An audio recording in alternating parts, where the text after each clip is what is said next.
Hello humans, welcome in the less versatile show on the internet. Today I'm going to program an interface that will let me control OBS with the MIDI controller. In fact, I used to direct a podcast on YouTube using OBS, and I hated so much using the keyboard shortcuts to switch the scenes. Also, they prevented me from writing anything on the keyboard, so I needed to find a solution to this problem. I'm Artificial Marvin and you're watching The Nerd Inside.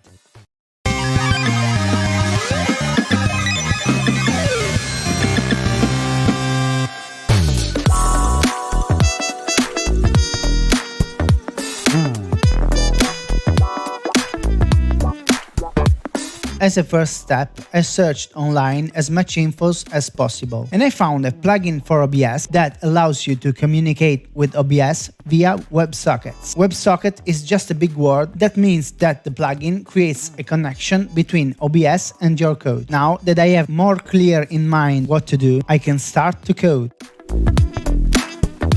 The general idea is to create a program that links OBS with the MIDI controller. I need to convert the MIDI signals from my controller into data usable by OBS in some way. Okay, let's begin. My first thought is to use P5.js for this project. P5.js is an artist-friendly framework for programming visuals and audio, so there should be a way to work with MIDI using its sound library. Since it is used for programming visuals and graphics as well, I might also design a simple interface built into the browser to control OBS.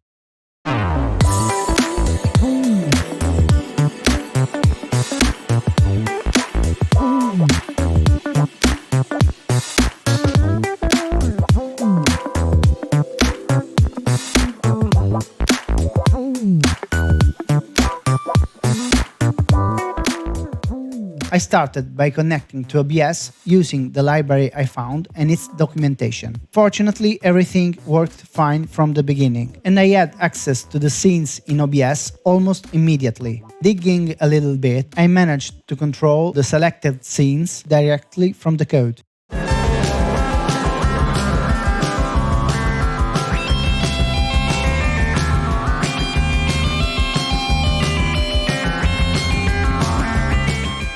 I realized that the framework I chose was a little overkill, so I decided to switch to a node library that was focused on that task only. Again, I managed to make the code work almost immediately and to have a list of all the MIDI devices connected to my PC. After that, I just needed to bind via code the MIDI note I wanted to an OBS scene to be triggered. It worked at the first attempt. I'm shocked.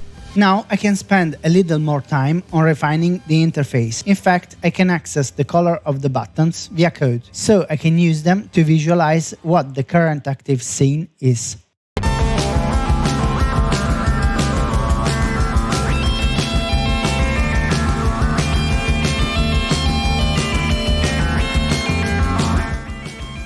Okay, breaking news, I just found another library that allows me to communicate way easier with my Launchpad. Even in this case, it worked pretty fine. Today must be my lucky day. I only had one problem. Once I pressed a button, it turned from yellow to red, but after switching the scene, it still remained red, so I couldn't tell anymore which was the active scene. After trying several times to get the right logic, I finally got the right behavior. The only big problem I got was that, for some reason, if I pushed some other buttons that were not configured, my program would crash. But I solved this problem in a very lazy way. I just gave every button a dummy value when the program was initialized.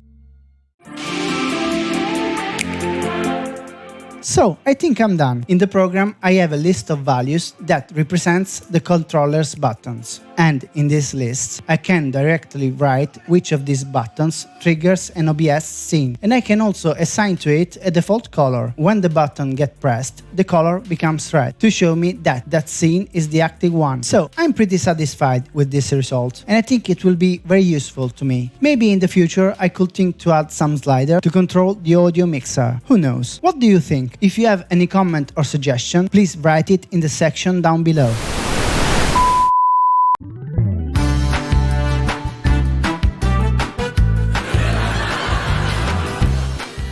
Dad, can you explain to me what a solar eclipse is? No, son. What is a Karen called in Europe?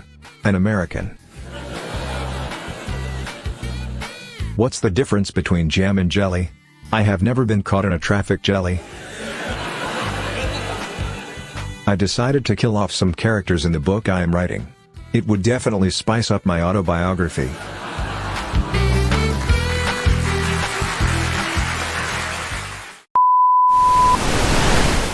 If you like this content, please don't forget to give me a like, subscribe to this channel and hit the bell button. See you in the next challenge. As always, thank you for watching. Bye humans!